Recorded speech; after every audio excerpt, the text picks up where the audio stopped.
Hey everyone, Eric Watson here, freelance writer, player of games, writer of words, recorder of videos, and tabletop role-playing aficionado. Welcome to another DM's Guild review, my written and video review series where I take a look at the adventures and supplemental material at the Dungeon Masters Guild website. This video will be reviewing the magic item compendium Cerberus Lair, Torkhund's Forge, designed by Revel Tales for Dungeons & Dragons 5th edition. A review copy has been provided for the purposes of this review.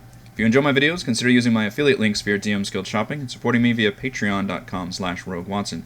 Shoutouts to Platinum patrons Joe, Will, Tiny Dancer, Nick R, Andy, Manuel, Basil, and Tom, and Gold patrons RPG Papercrafts, Charming Grenade, Pretty Boy Nima, Marcos Did, Vicente, Gilberto, Shani, K, Cert2B, Adam, Dithers, Lion, Sam, Ross, Limpy Spuds, Jerome, Fatboy619, Scalania, Nick C. Thank you all very much for your support. Cerberus' Lair, Torkhund's Forge, is a cool name for an adventure. But this is not an adventure. This is a collection of 100 magic items, specifically only uncommon and rare magic items. So leaning towards the lower level parties, probably tiers 1 and tiers 2, or you could just, reward them as more common rewards for higher level parties as well. I appreciate that there is a variety of magic items here. It's not all just weapons and armor and potions. There are some belts and bracers and some headgear. There's a nice little variety in here, although there are definitely some arrows and potions to kind of pad out that number.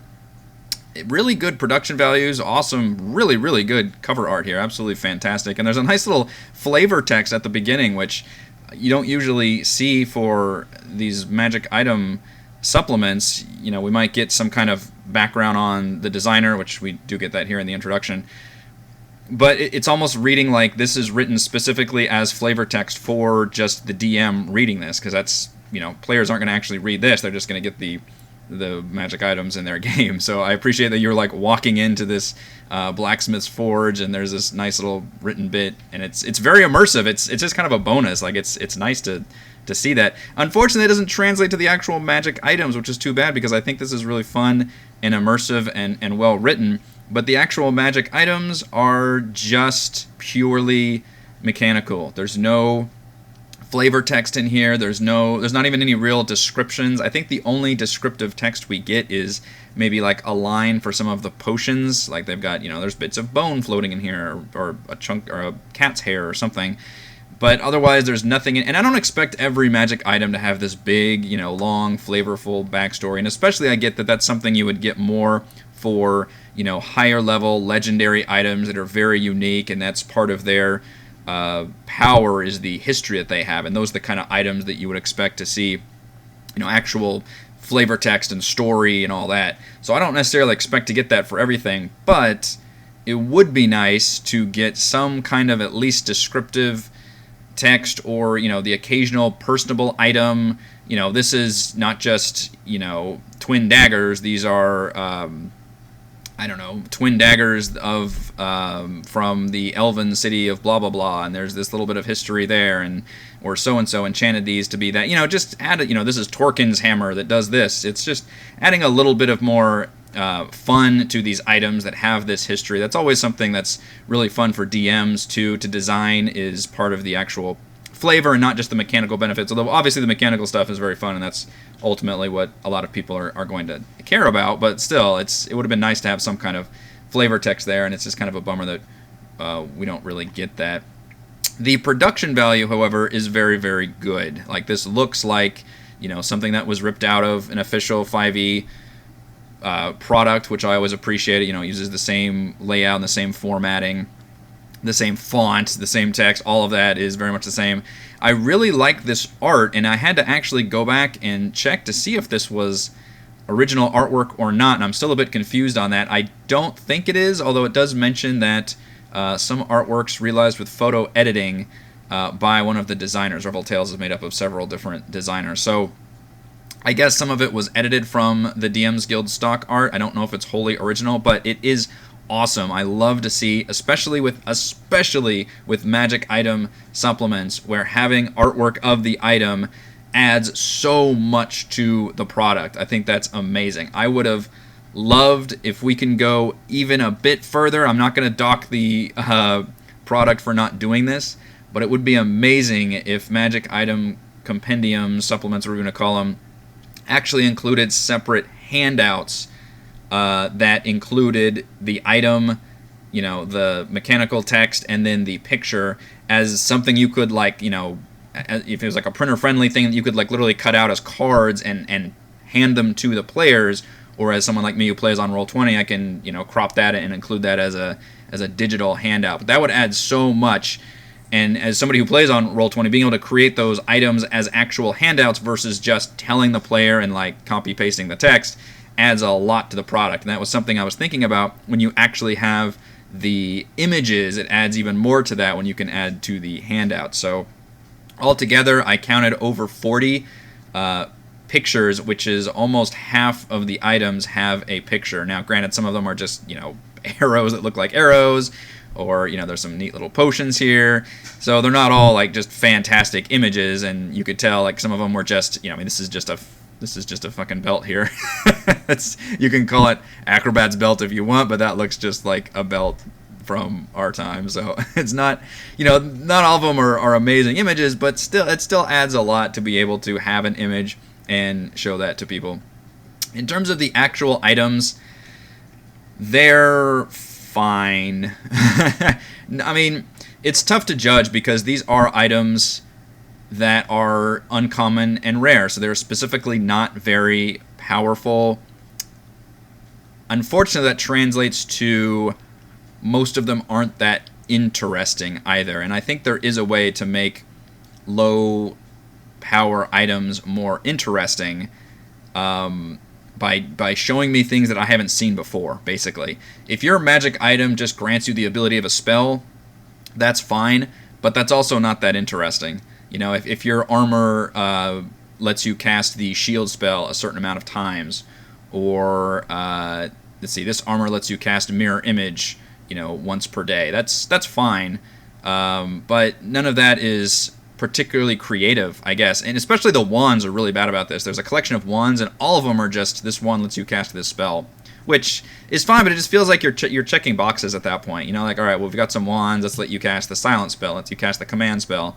You know, what are some low-level spells that we can have you cast with wands? It just feels like the obvious choice for if you're looking at the Dungeon Master's Guide already, and it's got all those items in there, and it already lists, you know, here's some wands with spells in it, and you can think, okay, well, I can just apply this to another kind of spell and basically treat the rarity level with the kind of spell you can cast. It's not really that inventive or creative. Now, there are some good ones in here. I like the Gangrene Greatsword. First of all, it's a great freaking name for a magic item.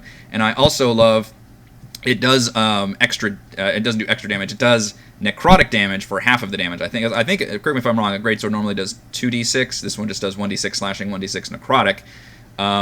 But you can, as a bonus action, utter a command word, which a lot of these magic items use command words, which I think is the one cool, flavorful thing here, and I do appreciate that. There's actually a lot of those in here. And you can stick it in the ground and cause a necrotic explosion. That's cool. It's neat. It's neat from a flavorful standpoint. You know, you can picture players really getting into it. They shove their sword in the ground and cause this big explosion, and mechanically it's very useful because it does this big AoE explosion attack, which for somebody that's probably wielding a great sword probably doesn't have that many AoE explosive abilities they can do. So that's fantastic. That's a great weapon concept. I love it. A lot of them take advantage of the bonus crit procking effect, which I think is really, really good. For example, in fact, on this page, the Sword of Torment, when you roll a 20, the sword releases a wave of terror, kind of does the fear spell. The explosive dagger, if you roll a 20, the target takes an extra 48 thunder damage. I like this concept a lot because rules as written, crits in 5e aren't that impressive, basically unless you're a rogue with sneak attack doing all that extra damage. Because you just roll the whatever dice you're rolling, you just roll that again, and because of the nature of the dice, you know, your crit could do like an extra 1 damage. If you're just a normal, you know, 1d6 plus 2 whatever damage, and then if you crit, you get to roll an extra 1d6. So if you rolled, you know, maybe you rolled a 5, you got 7 damage, and then your crit lets you do a plus 1, you do 8 damage. Well, guess what? You can do 8 damage normally. So rules as written, I know a lot of people house rule crits, but rules as written, crits tend to not be that thrilling unless you're somebody like a rogue who's got, you know, an extra 3d6 sneak attack, and then you can roll all that dice again. That's definitely very, very nice.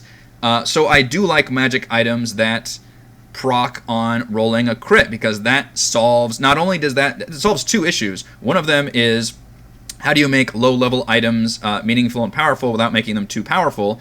And having them only basically proc their effects on a crit solves that, and it makes crits just that much cooler, because it's that much more exciting. It's like, oh, I crit with my explosive dagger, I'm going to do this so much more damage. That's really fun. So I like that idea a lot, and I'm glad that I've seen it a couple times. I would love to see that in a lot of Magic items to take advantage of that. There are, unfortunately, a few grammatical errors in here, and my general rule is that if there's a few minor issues, depending on the length of the product, I'll usually just hand wave that as being like, hey, we're all human, we make mistakes, that's fine. But this one I do have to call out, because there are several times where, and it feels like there's definitely a translation issue here, a localization issue, where English maybe was not what the first language used here. It wasn't to where I couldn't understand what was going on, but it definitely needed somebody who was fluent in English to be able to edit this down, because there are some issues in here that were distracting. And for example, under, let's see where my notes, explosive dagger, I'll use that one again as an example. For the rest of combat, you cannot perform stealth attacks because shaken by the explosion. Obviously, we're missing some words there. And then I wrote down stone bow. When you make a ranged attack to a creature with this magic weapon, make a DC 20 strength check. If succeed, and the next ranged attack hits, the target takes an extra 3d6 damage. It's not like I can't figure out what they're trying to say here, but if I'm purchasing a product written in English, I expect a certain amount of professionalism there when it comes to the grammar. And again, if there's a few minor problems, I can excuse that, but there's a couple situations here where it's like there's some definite issues. There are a few that are problematic from a mechanical standpoint as well. For example, the explosive dagger requires attunement by a thief. There's no thief in D&D 5e. I think that might be a subclass, but if you mean rogue, you need to put rogue, because again, if you're writing for rules, you need to be very careful about what your rules are. There was another one that also confused me. Gloves of the Wind.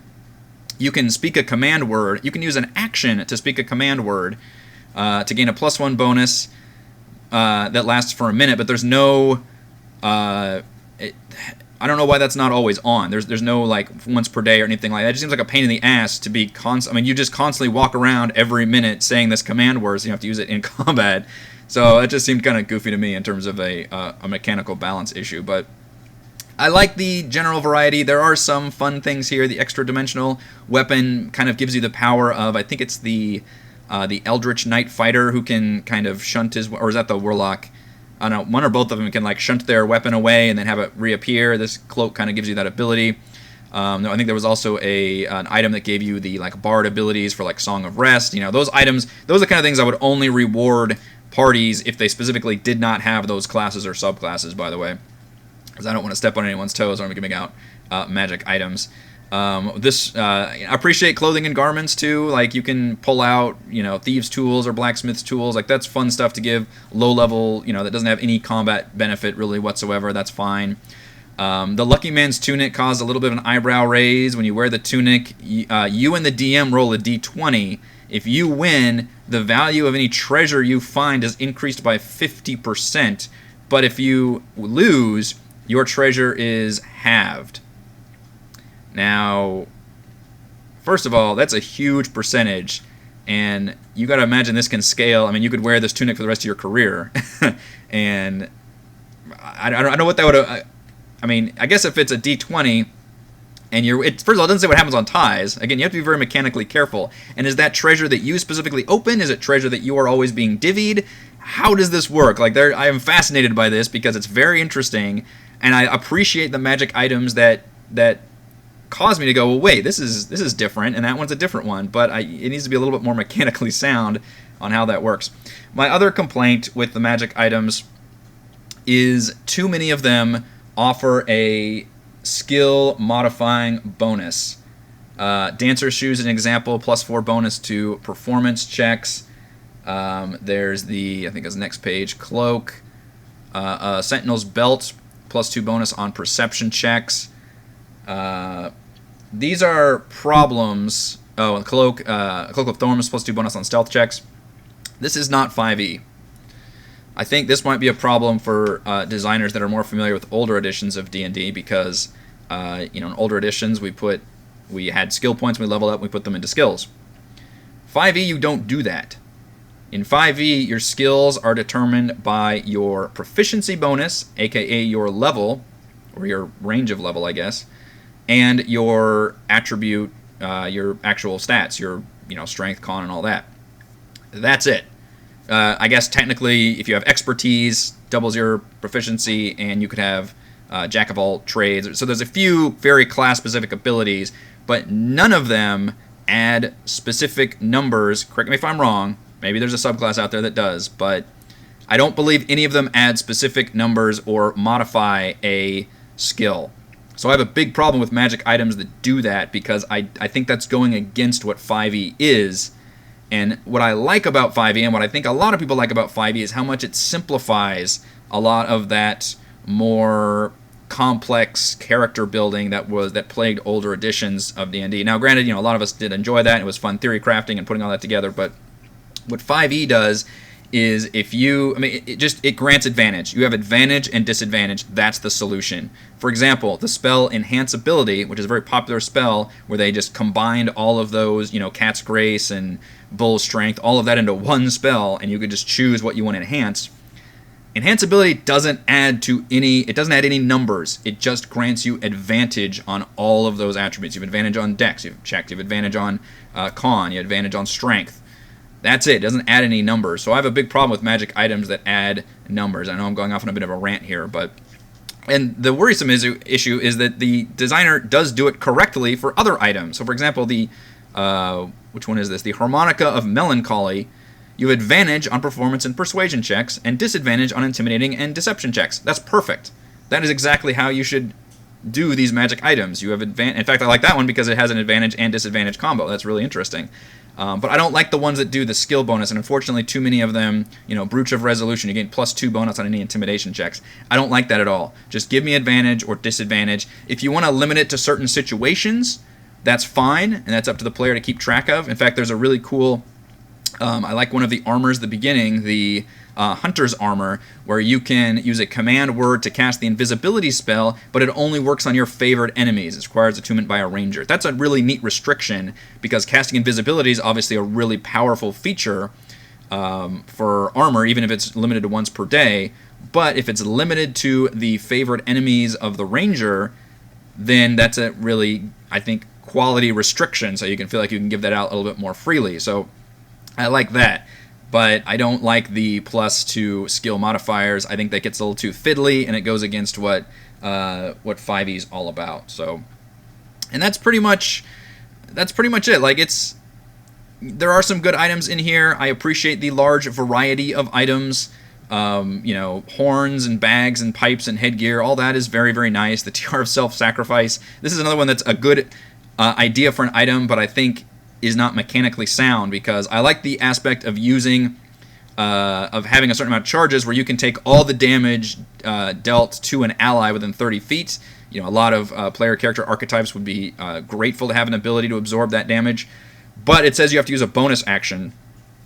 You can't use a bonus action if it's not your turn. So how do you absorb that attack? So that needs to be a reaction. So you can see where there's some kind of problems with some of the mechanical stuff here, but overall, I think it averages to a pretty average magic item collection. I've reviewed a lot of these, and this one, there weren't enough items to necessarily excite me. I think there were a lot of cool ideas here, but a few mechanical problems, a few grammatical problems, just kind of added up to making it not be as good as I wanted it to be. But I will say, the production value, the artwork, the layout, the presentation really elevate it up into something better than maybe what the actual items would have it be. So if this were compared to something that was just plain white with no pictures or anything in there, and without the formatting, then that would be a trickier comparison, because this one looks very attractive even if the actual items maybe aren't necessarily as special. All right, let's go over my pros and cons for Cerberus Lair, Torkhund's Forge. Pros, 100 uncommon and rare magic items, including rings, weapons, arrows, and instruments. I appreciate the quantity, obviously, and I appreciate the variety of items. And pro, attractive layout with art for over 40 items. I mentioned I really think it's got a fantastic presentation. Artwork, the designers have a very good grasp on how to make a good-looking product on the DM's Guild. Cons, I included the con about the skill modifiers. Items that grant additional skill modifiers aren't a good fit for 5e. I will die on that hill, but it goes against what 5e is about, which is about keeping things advantage, disadvantage pretty simple. Don't add individual skill modifiers, and it uses that for quite a few items in here, which I don't like. And then con, there's just too many grammatical errors and translation issues and things. I was torn about including those, which one of those was bothering more, the few mechanical errors, the few grammatical errors, and I guess I could kind of combine that into one con, but ultimately there are just a few too many grammatical issues that just needed an editor to come through and fix that stuff up, because if you're going to release something on the DM's Guild, you need to eliminate that stuff to the best of your ability.